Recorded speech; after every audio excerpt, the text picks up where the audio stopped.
কিছু কিছু গল্পের শেষটা যে এতটা কষ্টের, এই গল্পটা না শুনলে কখনোই বুঝবে না। তো পুরো গল্পটি শুনুন।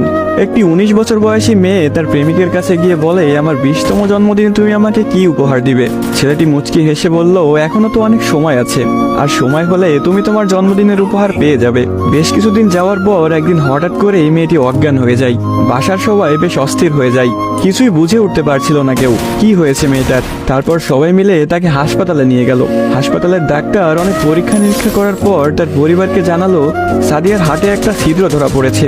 এখন যদি খুব তাড়াতাড়ি হার্ট পরিবর্তন না করা হয়, তাহলে হয়তো সাদিয়াকে আর বাঁচানো সম্ভব হবে না। সবাই এই কথাটি শুনে কান্নায় ভেঙে পড়লো। সাদিয়ার মা বাবা কিছুতেই মেনে নিতে পারছিল না।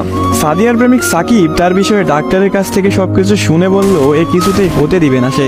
তারপর সাকিব মেয়েটির রুমে গেল, দেখলো তার ভালোবাসার মানুষটি বিছানায় শুয়ে আছে। সাকিবের কাছে যেতেই মেয়েটি বলল, সাকিব, আমি মনে হয় আর বাঁচবো না।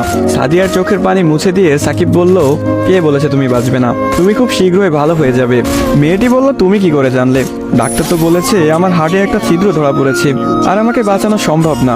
ধুর পাগলি, তোমার কিছুই হবে না, দেখো তুমি ভালো হয়ে যাবে। এভাবেই বেশ কিছুদিন যাওয়ার পর সাদিয়া সম্পূর্ণ সুস্থ হয়ে যায় এবং বাসায় ফিরে যায়। বাড়িতে ফিরে এসে সাকিবকে খুঁজতে থাকে, না পেয়ে সাকিবের বাড়ি চলে যায়। সাকিবের বাড়িতে কেউ নেই। অবশেষে সাকিবের ছোট বোনের দেখা পেল সাদিয়া। কিরে, তোমার ভাই কোথায়? সাকিবের বোন কোনো কথা না বলে হাতের ইশারা করে সাকিবের রুমটা দেখিয়ে বলে উঠল, টেবিলের উপরে আপনার জন্য একটা চিরকুট রাখা আছে।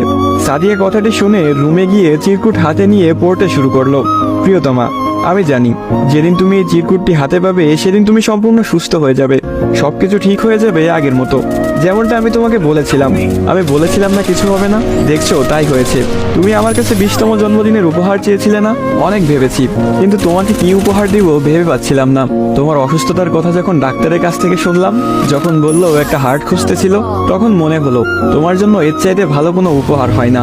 আমার হার্টটাই ছিল তোমার জন্য শ্রেষ্ঠ উপহার, যা আমি তোমাকে দিয়ে গেলাম। মন খারাপ করো না, আমি আকাশের ওই উপর থেকে তোমাকে সব সময় দেখবো।